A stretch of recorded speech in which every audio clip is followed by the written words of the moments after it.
de habitar no crente, de morar no crente. E isso é simples de entender. Olha para mim. Jesus tem um ministério diferente do ministério do Espírito Santo. O ministério de Jesus é qual? E o ministério do Espírito Santo é qual? Por exemplo, olha para mim. Jesus é a imagem visível do Deus invisível. Sabe o que isso quer dizer em toda a Bíblia? Jesus é a revelação de Deus para o mundo. Aleluia. O Espírito Santo não. O Espírito Santo é a revelação de Deus para a igreja. Como é que entende isso? Olha para mim. A Bíblia Sagrada fala muitas vezes que Jesus vem para as ovelhas perdidas, que Jesus vem para os doentes. João 3,17 afirma que ele não veio condenar, ele veio para salvar aos que se haviam perdido. Então o ministério de Jesus é para o mundo. Isso é simples. Hebreus 1 diz: no passado Deus falou de várias maneiras pelos seus profetas. Hoje fala através do Filho. Entenda-se o seguinte, presta atenção. Jesus é a revelação de Deus para o mundo perdido. Aleluia. Colossenses capítulo 2, no versículo 9, diz: nele, em Jesus, habita corporalmente toda a plenitude da divindade. Isso é, tudo que é Deus do universo está em Jesus. Colossenses 1, versículo 15 afirma: ele é a imagem visível do Deus invisível. Ou seja, ninguém vai ver Deus sem olhar para seu Filho. 1 de João 2:23: quem confessa o Filho, de igual modo tem o Pai. Quem nega o Filho também não tem o Pai. O segredo está no Filho.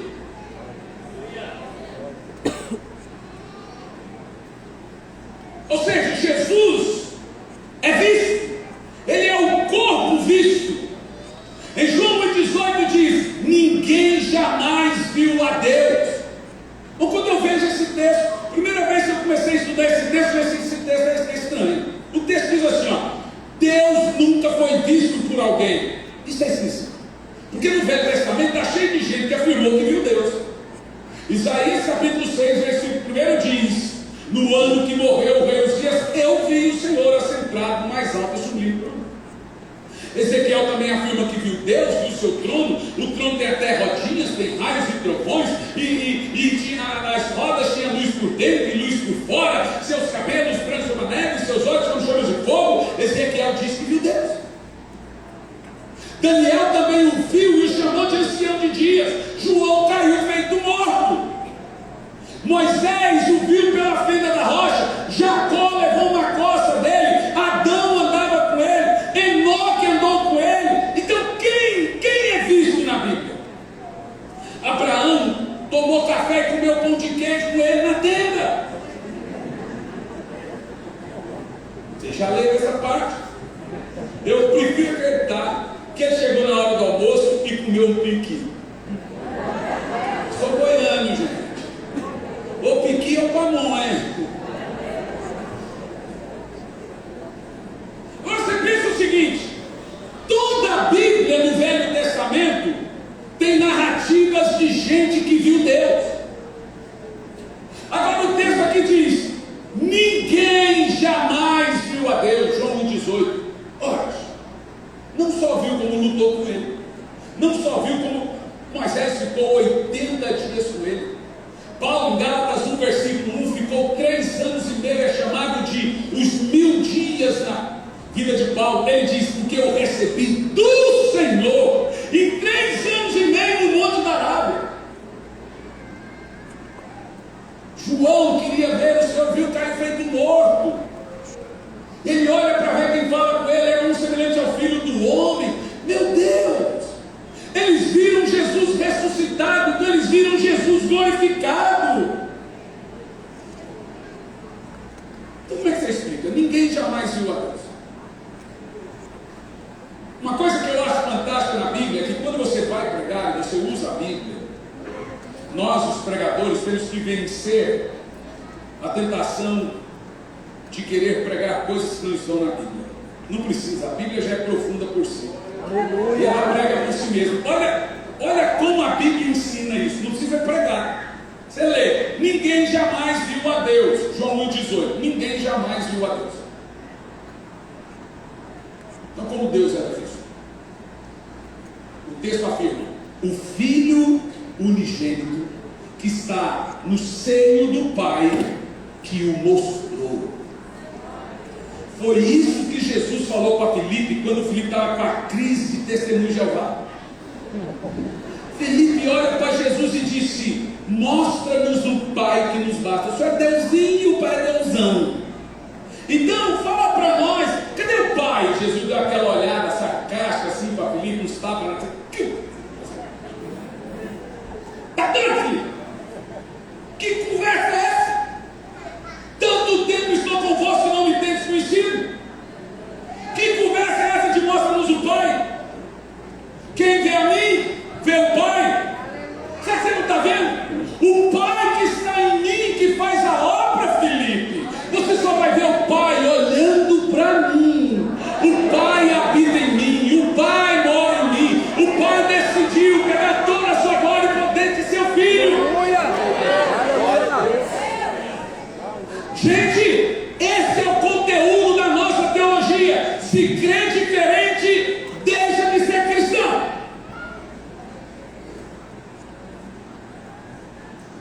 Então entenda assim: Jesus é a revelação de Deus para o não crente, para o mundo, para o perdido.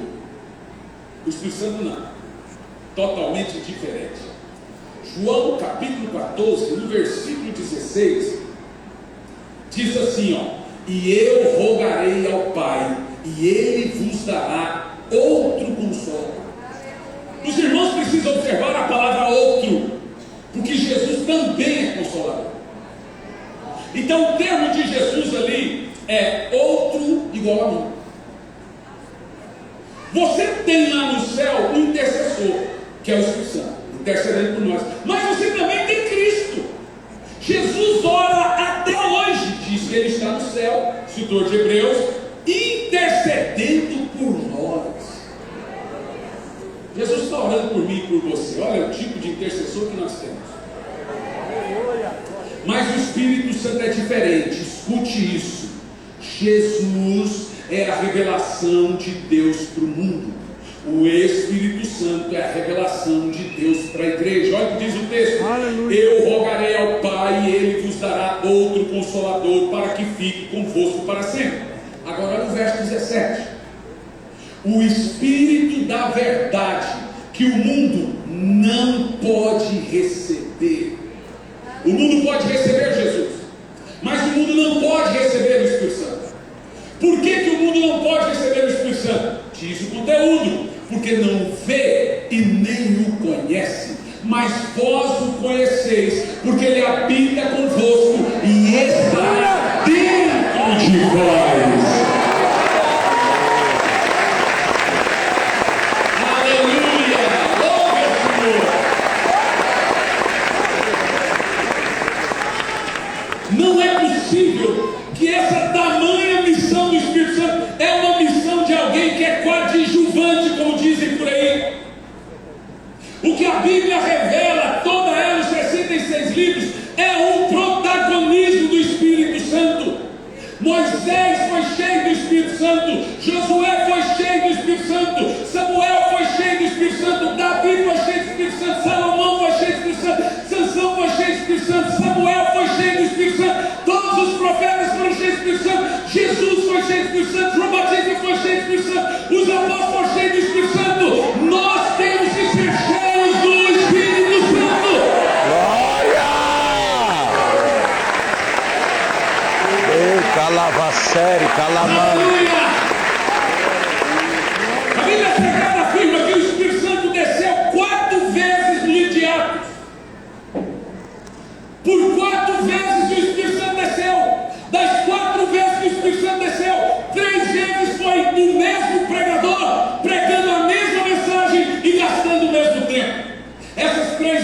pregador foi Pedro. A mensagem foi a mesma de Atos 2. E o tempo foi entre 25 a 35 minutos. Como é que você sabe, pastor? Porque eu levo isso para ler. Mas sabe o que é mais tremendo nisso? De acordo com Atos, no capítulo 10, no versículo 44, em uma das vezes que o Espírito Santo desceu foi na cidade de Jope. E é isso que a igreja, Atos 10, 44, a igreja de hoje precisa entender. O texto diz assim, que Pedro, dizendo essas palavras, caiu o Espírito Santo sobre todos que ouviam a mensagem. Eu vou te dizer, as 3 vezes que o Pedro pregou sobre o Espírito Santo desceu no meio da pregação. O Espírito Santo não terá nenhuma obra em uma reunião em que a palavra não é pregada. Não tem avivamento sem palavra. O Espírito Santo é o Espírito da visão, o Espírito da revelação, o Espírito da profecia. Mas a Bíblia também diz que ele é o Espírito das Escrituras, o Espírito da graça, até da manhã. Aleluia.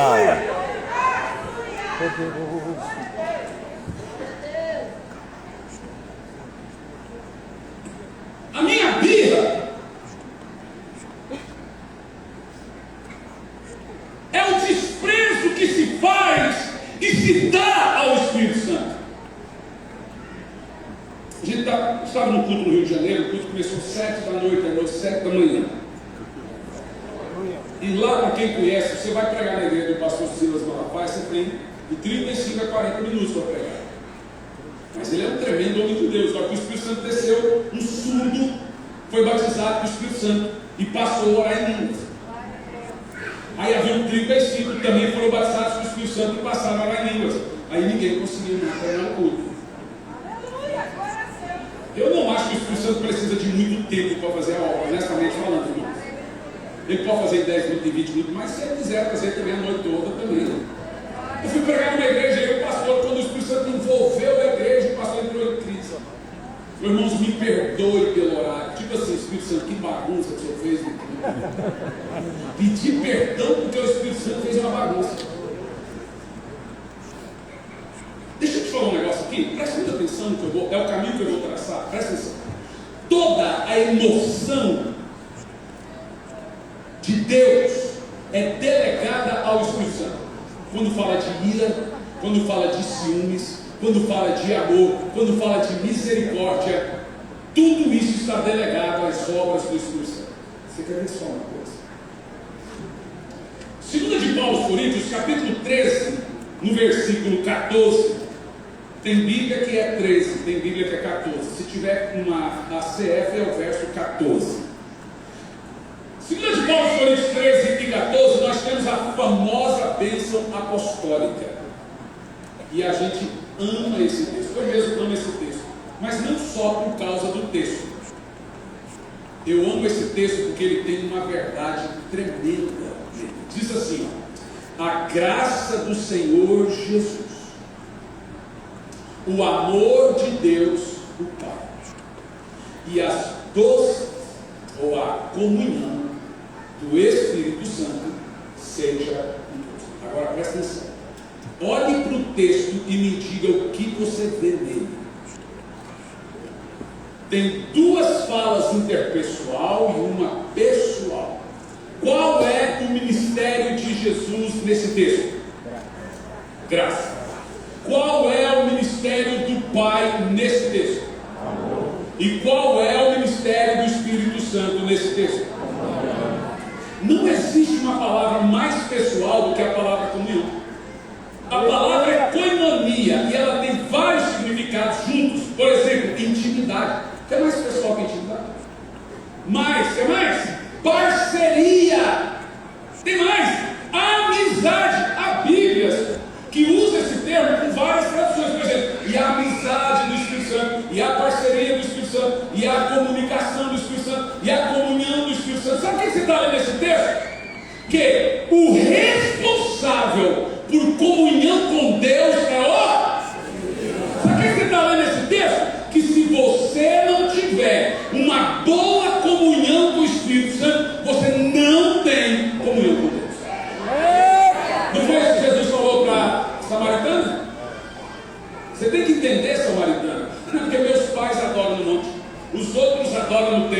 Jesus disse: nem no monte e nem no templo. Os verdadeiros adoradores adoram em Aleluia! Aleluia! Glória a Deus! Aleluia! Olha, é tão poderoso isso. Você vai ver o apóstolo João disse, João falando: no dia do Senhor, isto é domingo, eu fui arrebatado em espírito. Você vai ver que os feitos proféticos da Bíblia é do Espírito Santo. Os feitos místicos ou místicos da Bíblia é do Espírito Santo.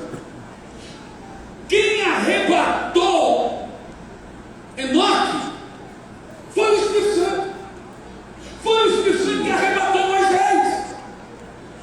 Foi o Espírito Santo que arrebatou Elias. Foi o Espírito Santo que levou Jesus. E é o Espírito Santo que vai arrebatar a igreja.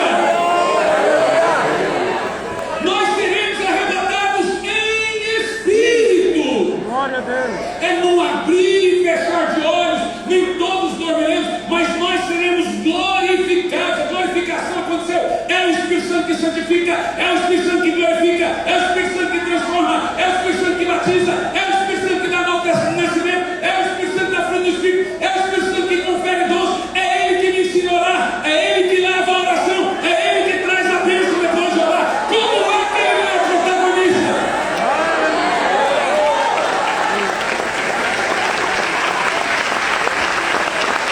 Meus amados irmãos, ouça bem o que eu estou lhe dizendo. Jesus afirmou que após sua partida, o Espírito Santo deveria ser nossa prioridade. É para o bem de vocês que eu falo. Porque se eu não for, o Espírito Santo não vem. E quando ele vier, convencerá do pecado, da justiça e juízo. Jesus está dizendo o seguinte: primeiro, crente, priorize Aleluia! sua comunhão com o Espírito Santo. Glória a Deus! Priorize sua vida de oração. Oh, alá, aleluia! Priorize sua vida de meditação das Escrituras. Glória a Deus! Quem é que convida alguém para um jejum? Aleluia! Quem que traz jejum para a gente? Jejum é diferente de oração. Oração você tem que fazer diariamente, uma ou duas ou várias vezes. Jejum não. Jejum se faz quando o Espírito Santo te leva ao jejum. Todos os jejuns da Bíblia foi o Espírito Santo que levou. Jesus foi levado pelo Espírito Santo ao deserto para jejuar. Amém? Não, para ser tentado. Por isso ele jejuou.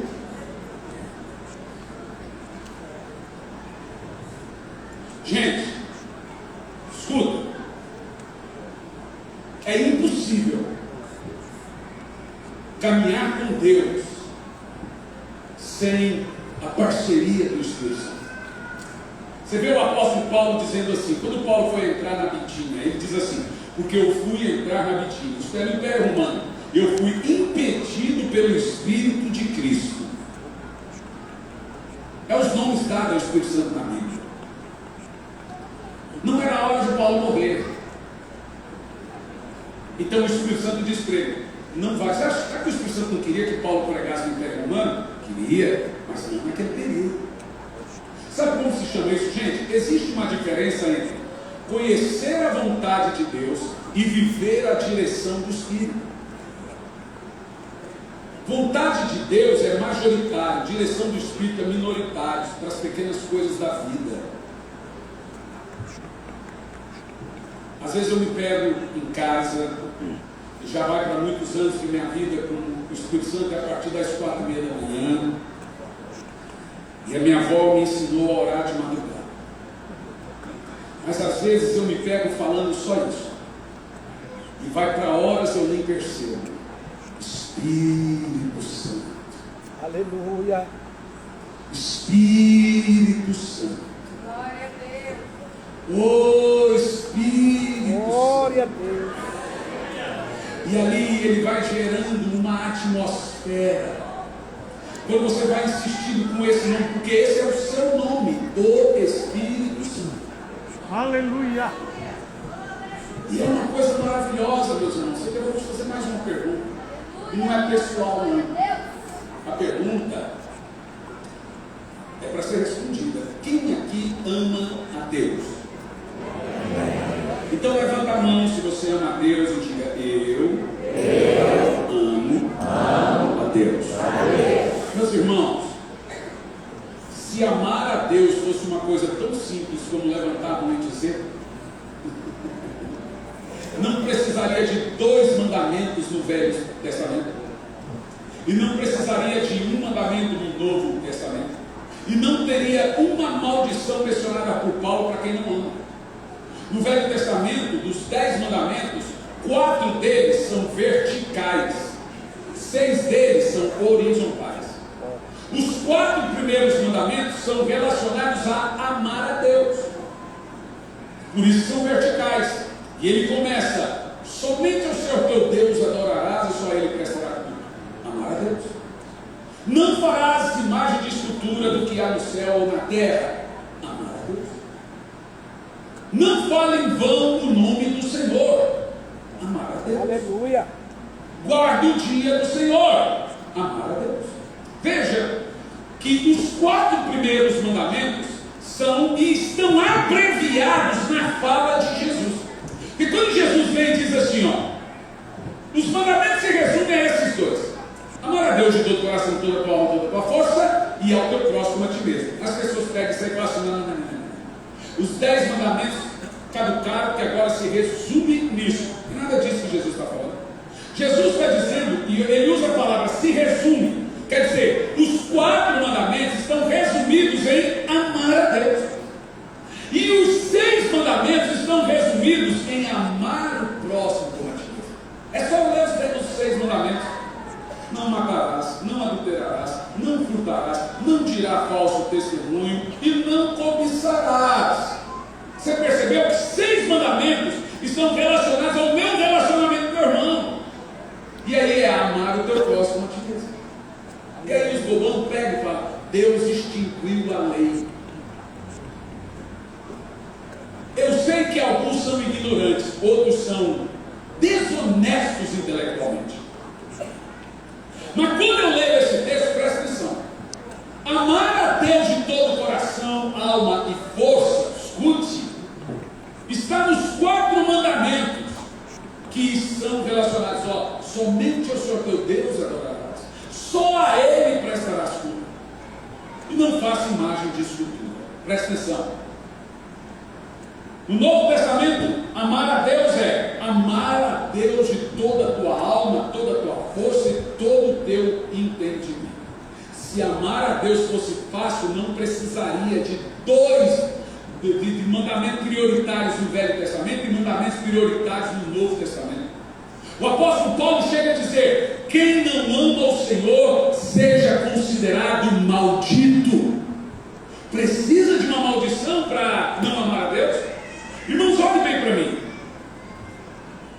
A maioria de nós temos uma espécie de amor religioso por Deus. Meu Deus.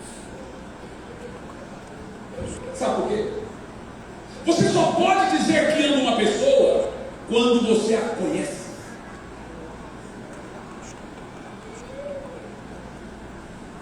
Quando você tem intimidade. Não tem palavra mais intimista do que a palavra eu te amo.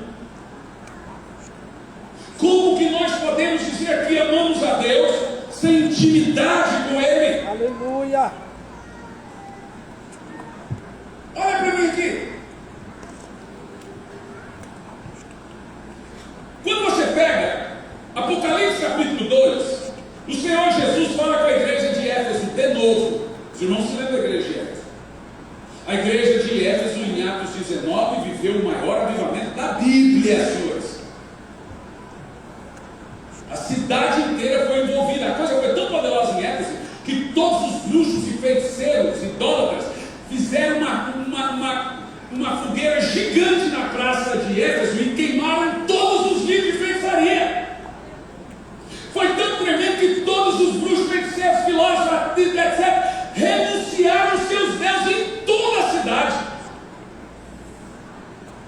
Não tem um avivamento na Bíblia tão poderoso para ser estudado como o de Éfeso.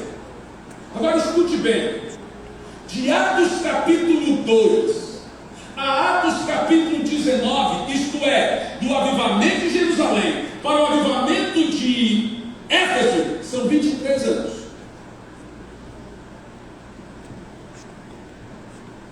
Do avivamento de Éfeso para Apocalipse 2, são 50 anos. O que temos em Apocalipse 2? Jesus vindo à igreja de Éfeso. A igreja de Éfeso recebe duas cartas, uma de Paulo e uma de Jesus. Jesus manda uma carta para a igreja de Éfeso e diz: tenho, porém, contra ti o fato de abandonar o seu primeiro amor. Eita! Gente, não é 2000 anos depois do avivamento, não. É 50. E se contar de Jerusalém, são 73. 50 anos depois que a cidade foi tremendamente impactada, aquele avivamento não era nem sombra mais. Aí você fala, o que aconteceu com Éfeso? Vamos lá. A igreja de Éfeso não perdeu sua riqueza. A igreja de Éfeso não perdeu sua teologia. A igreja de Éfeso não apequenou, ela continuou grande. Jesus disse que eles tinham a melhor teologia. Jesus disse que eles cuidavam dos pobres. Jesus disse que eles não aceitavam a mal doutrina, que eles colocavam a prova quem dizia ser apóstolo e não era. Jesus disse que eles não aceitaram as idolatrias da cidade. Todo mundo gostaria de ser membro em Éfeso. Ela tinha uma teologia perfeita. Mas sabe qual é o problema disso? O problema é que você pode ter Deus em doutrina e o diabo em conduta. Meu Deus. Você pode ter Deus no ensino e o diabo na ética. E foi isso que aconteceu com a igreja de Éfeso. A igreja de Éfeso não tinha os pecados dos nicolaítas, de Jezabéis. Ela tinha o maior de todo o pecado da Bíblia. Qual é o maior de todo o pecado da Bíblia? É o que quebra o maior de todo o mandamento.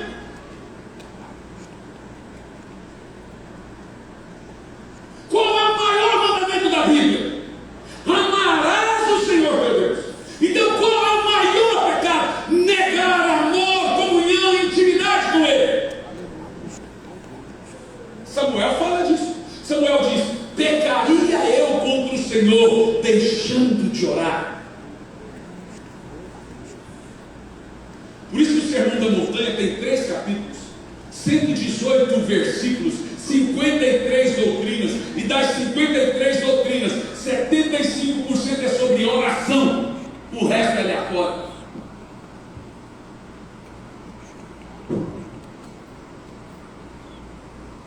Deixa eu fazer uma pergunta. O termo disse: tenho, porém, contra ti o fato de deixar o primeiro amor. Esse é o pecado de Éfeso. Mas a gente trata esse pecado como uma condição tolerável. Gente, é muito grave. Vou te explicar. Isso é gravíssimo. A menina chegou e disse: pastor, olhe por mim. Eu estou em crise. Por quê? Porque eu perdi o primeiro amor. Então a irmã não está em crise. A irmã está em pecado. Que isso? Olha o que Jesus diz para ela: veja onde você caiu e se arrependa. É pecado grave. O apóstolo Tiago afirma que o Espírito Santo anseia por mim. Eu fui ler esse texto nas entrelinhas e estava lá assim: o Espírito Santo me quer mais do que eu o quero. Meu Deus. O termo anseio é de todo o coração. O Espírito Santo me quer. Eu vou repetir de novo: o Espírito Santo me quer. Mas irmãos, se pergunte agora: Jesus cobra da igreja do avivamento da Bíblia que eles perderam o fogo do início, o fogo do avivamento. Aí se eu te pergunto: o que é esse tal de primeiro amor tão falado na Bíblia? Vamos o que eles recebem em Atos 19? O que eles recebem em Atos 19? O Espírito Santo. O Espírito Santo desce na cidade inteira. O que eles recebem em Atos 19? Espírito Santo. O que eles perdem em Apocalipse 2? Espírito Santo. Qual é a prova que temos? Na fala de Jesus. Jesus diz assim, ó, volte e veja onde você caiu. Senão eu virei e tirarei o seu candeeiro. Candelabro, candeeiro, são 7 lâmpadas, que na Bíblia representam os 7 Espíritos de Deus e representam o Espírito Santo. Sabe o que Jesus está dizendo? Se vocês não voltarem ao primeiro amor do fogo do avivamento, eu vou tirar o Espírito Santo do meio de vocês.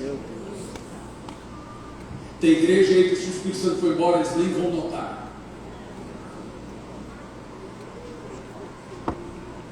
A Bíblia usa termos como entristecer o Espírito, chatear o Espírito, magoar o Espírito. O Espírito Santo quer você. O Espírito Santo quer ser seu amigo, quer ser seu companheiro. Mas olhe bem para mim, presta atenção. Sabe por que nós não podemos afirmar? Veja bem, nós temos de quando em quando fazer com Pedro. Jesus perguntou 3 vezes para Pedro se Pedro amava ele. Pedro fica triste pela 3ª vez. Pedro afirma que é impossível ter uma convicção plena se o meu amor pelo Senhor é genuíno. Só tem uma maneira de sê-lo, só uma maneira. Olha, irmãos, o amor que sentimos pelo Senhor deve vir de uma profunda comunhão com o Espírito Santo. Aleluia. Eu vou te mostrar isso na Bíblia. Sabe, só tem uma maneira de você amar o Senhor. Só uma. E se você não amar o Senhor, como disse o apóstolo Paulo, estamos dentro de terrível maldição. É óbvio que está falando para crente. Crente que não ama o Senhor. E amor na Bíblia não é algo que falamos, é algo que fazemos. Viu lá no texto bíblico? Fez sua obra. Ele está vendo o quê? Então não é algo falado, amor, é algo feito. Em todas as 7 igrejas diz: eu estou vendo, eu estou vendo, eu estou vendo, eu estou vendo o que você está falando, o que você está fazendo. Em Romanos capítulo 5, no versículo 5, fala que o amor que nós sentimos pelo Senhor é uma espécie de batismo do Espírito Santo. Olha o que diz o texto: e a esperança não traz confusão, porque Deus derramou o seu amor em nossos corações pelo Espírito Santo que nos foi dado. Aleluia. Então aqui eu concluo. Olha para mim. Toda a emoção que lemos de Deus na Bíblia, que é algo mais emocional que amor, estão conectadas ao Espírito Santo. Até a minha vida de oração, até orar e interceder por mim. Romanos 8, no versículo 26 e 27, afirma que o Espírito Santo olha na oração que eu faço e ele não fica satisfeito, não. O texto diz assim, ó: da mesma maneira o Espírito nos ajuda em nossas fraquezas. E no que nós somos fracos? Apesar que nessa versão está a palavra pedir, a palavra traduzida ali é porque não sabemos orar como convém. Viu? Nós somos fracos por falta de oração. Mas o texto afirma e continua, diz assim, ó: mas, apesar de não saber orar e sermos pecadores e fracos, não é desculpa. Porque o texto afirma, apesar de ser isso, o Espírito nos ajuda nessa fraqueza. Fazendo o quê? Intercedendo com gemidos inexprimíveis. Então não é desculpa você dizer que carne é fraca, o Espírito está ajudando. E no verso 27 diz assim: e aquele que sonda os corações sabe qual é a intenção do Espírito. porque é o mesmo Espírito que intercede por nós, de acordo com a vontade de Deus. Olha que coisa! O Espírito Santo cavuca no nosso coração e imprime no nosso DNA a vontade de Deus. Ao decorrer do nosso cristianismo, o Espírito Santo vai construindo a vontade de Deus e a gente vai alinhando a vontade de Deus. Aí quando você chega lá, cheio do Espírito, toda a sua oração já é de acordo com a vontade de Deus. Sabe por quê? Porque nós amamos ter contato com o Espírito Santo. Irmão, todos os livros que eu escrevi foram feitos na madrugada. Olha só. Você está ali orando e adorando, buscando o Senhor. E o Espírito Santo vem e imprime na sua consciência o que Ele quer que você fale ou escreva. Então eu pego o celular e começo a escrever. Esse livro Corações Profundos foi escrito dessa forma.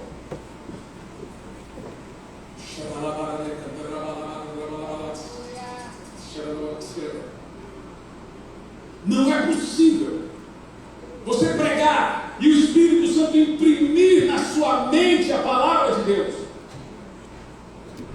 Isso não é algo ensinado ou treinado. A Bíblia diz que quando você sai para pregar, Ele te lembra de tudo que Ele te deu. Aleluia. Fala um conselho aos pregadores: quando você vai pregar, o Espírito Santo me vai lembrar da palavra. Aleluia. Porque Ele está construindo em nós aquilo que vem do alto. Deixa eu te contar um negócio. Vou deixar amanhã, vou falar sobre batismo com o Espírito Santo. Mas deixa eu te contar um negócio. Eu tenho 44 anos. Eu tenho um filho que é pastor de 21 anos. Tem uma agenda, prega por tudo que é lá. Os mais ungidos que eu conheço. Hora de madrugada. Eu tenho uma menina de 9. Minha filha, com 6 anos de idade. 3 horas da manhã, minha esposa clamou. E fomos atrás. Quando chegamos no banheiro, ela foi no banheiro, havia um corpo deitado no chão. E ela estava deitada, totalmente tomada. Batizada com o Espírito Santo. Eu peguei aquele corpinho, levei para a cama, deitei, fiquei a noite toda e ela ficou a noite toda orando em Deus. Uma das profecias mais poderosas da Bíblia é sobre o Espírito Santo. Não é que seus filhos nos últimos dias seriam viciados, problemáticos, diabólicos, rebeldes. A profecia é que nossos filhos seriam profetas. Aleluia. Na semana passada eu recebi um testemunho sobrenatural. A criança desceu para tomar um café para ir para a escola, isso é 6h30 da manhã. Quando ela sentou na mesa do café, a mãe já não conseguiu mais falar com ela. A criança ela tinha 7 anos. E ela sentou e lá, foi batizada com o Espírito Santo. O outro testemunho eu recebo muitos. O outro testemunho sobrenatural foi que a mãe teve que buscar um garotinho de 5 anos de idade que foi cheio do Espírito Santo. Final de semana agora eu estarei pregando em Maricá, no Macaé, no Rio de Janeiro. E eu estive em Macaé no passado, no meu filho, e aconteceu um negócio muito sobrenatural.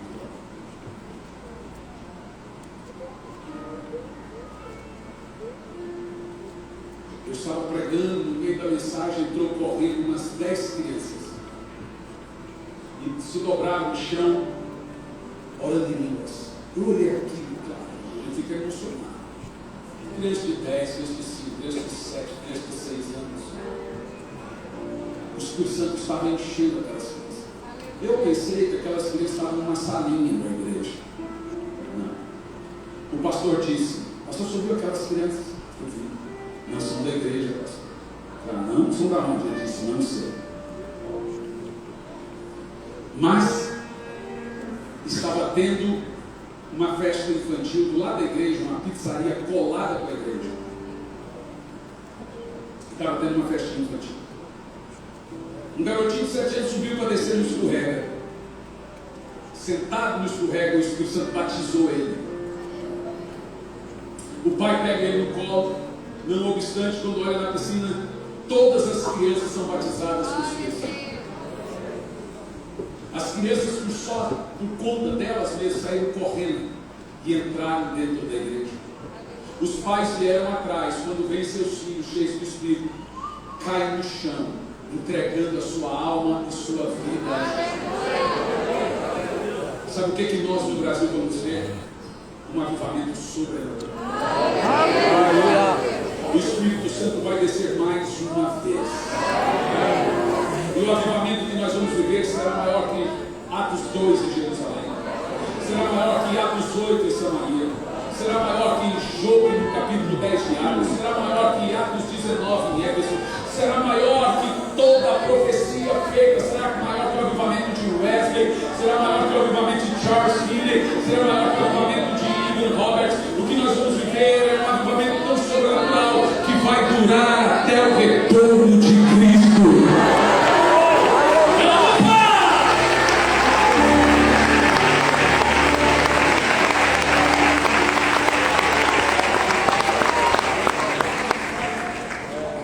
Aleluia.